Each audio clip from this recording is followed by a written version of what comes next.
What did your mom and dad think of the first song? Of the first songs, Yeah. I don't think they really liked it. They didn't. It's it's nothing like they'd ever heard before. So they were just a bit like, oh, okay, it's good that you're doing something. It's only more recently when we've started writing like structured songs with vocals that they can kind of relate to it a bit more, because it's it's proper songwriting, so they can kind of, a song like Latch they can understand a bit more. When did you make this transition from your first song until more songwriting? Quite slowly, I think. I mean, the first tracks we did were on the Face EP with vocals like Control and Boiling, and it just seemed quite natural to put vocals on our tracks because we were brought up with pop songs and they always have vocals, so it just made sense. How do you start then? Do you always start with the beats now still? Because once you write songs, then maybe you can also start with the melody, or It changes every time, really. Like depending on who we're working with and how far into a song we already are before we get the vocalist in. But we generally write it all ourselves, and with the vocalist, we never get someone else to do it for us. But do you know what vocalist do you want to have on a track, or? Not always. Sometimes we get a vocalist in before we've written a track, and we just write the whole thing with them. We just let the music come out, and then we just make sure, especially if we're working with vocalists, that they have enough room to do their thing. Don't try and overproduce like some crazy futuristic mad track that they can't sing on. We just try and make sure we give them what they need. I think that's why our music's changed so much. Well, not so much, but it's changed since we started, because before we were trying to make quite experimental club music that was kind of like what we were hearing in clubs at the time, but we've always listened to pop music, and we've always wanted to write pop music and be in bands, and I think the nearest thing we can do to that is to write dance music with room for vocalists to work with. So there's no way you could put a vocalist on our early stuff, it just wouldn't work, it would sound weird. So, but it can be that maybe you will shift from dance music to actually writing pop songs, or maybe pop for I feel like we do write pop songs, they're just produced in the style of house music, garage music, they are pop songs. You can play Latch just on the piano and sing it, acoustically. People do that on YouTube, and it's just a normal song, We just produce it in a way that makes it sound like a Disclosure record, or, something a bit different. But how did Latch then start for you? Did it also start, let's say, on an acoustic instrument, or? Latch? Kind of. Well, no, we made a whole song, which was the same as Latch musically, except it didn't have Sam on it. It just had loads of samples all over it, and then we just took the samples off and put Sam on it instead. But that's the only time that's happened, actually. That's really rare that happens. We usually, write the whole song with the vocalist from quite an early stage, and because there's no point just writing a song and telling someone to sing it, because they might not believe or feel what they're singing about. The singer needs to feel. The track always comes out better when it's the singer believes what they're singing about, and I feel like they're really involved with the music as well. So. But do you talk about the lyrics too? Do you write the lyrics, or do? I hate writing lyrics. Howard does a lot of that. I write the lyrics, Okay, but it's always combined with the one with who is singing it. Normally, it has been for everyone in the album. I don't feel like we'll ever not do that, just because it's nice. It's nice to have someone else's ideas sometimes.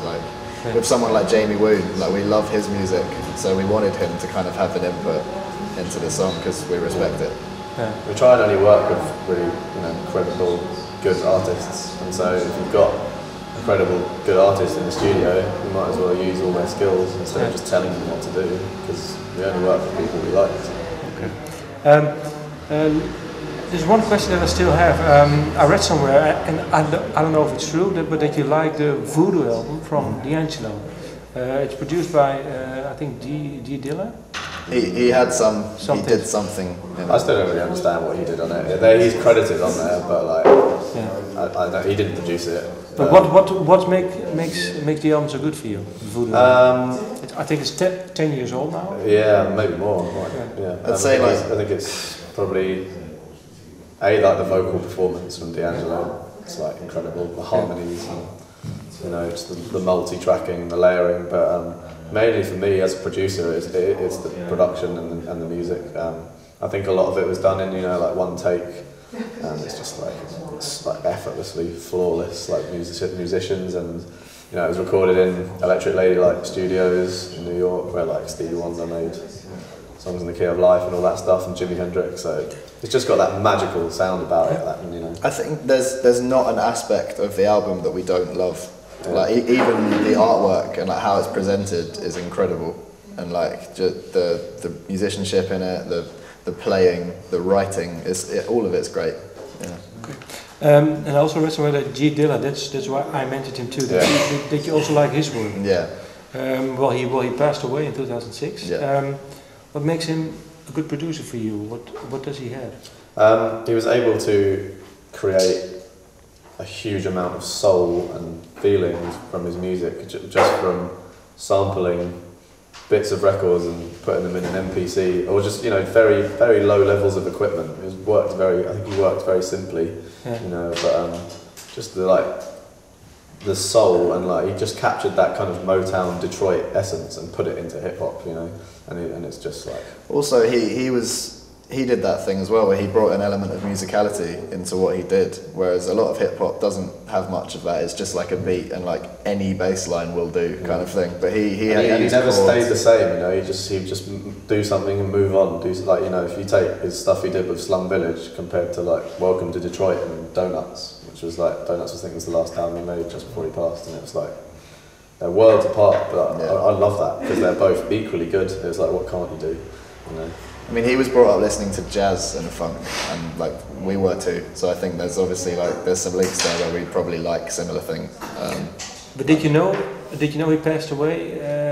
I mean, were you aware that? No, but I mean maybe at the after. Time. Yeah, at the time. I didn't know him. I do, because I was really into hip hop when I was in my teens. Yeah, I used to listen to a lot of the people he produced for, like Tribe Called Quest and Busta Rhymes. So, I knew about him. Yeah. But is it a hard loss? Huh? A hard loss, I mean, for the sucks, yeah. It's like one of the biggest losses music as hip hop community's ever felt, I'd say. You say he died in 2006? Yeah. I thought it was 2003.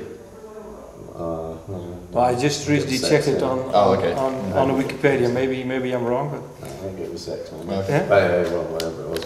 Yeah, I think the whole hip hop community felt it, because he's worked with everyone from, you know, like big players like. Well, on the Donuts album, I've got there's a sticker on the front with like quotes from famous people talking about him, like Pharrell and Kanye, and they're all just like, J Dilla's the best producer ever. So. But how come he isn't well known? Let's say because he doesn't want to be in that world. He doesn't step out and be. You know, he does rap on tunes, but like his skill wasn't in rapping. You know, I mean, a lot of people slate J Dilla's rapping; they don't like it. But anyone who slates his production, I will. Need to have a word with them, because it's, for me, like, it's perfect, and for a lot of the hip hop community I think it's perfect.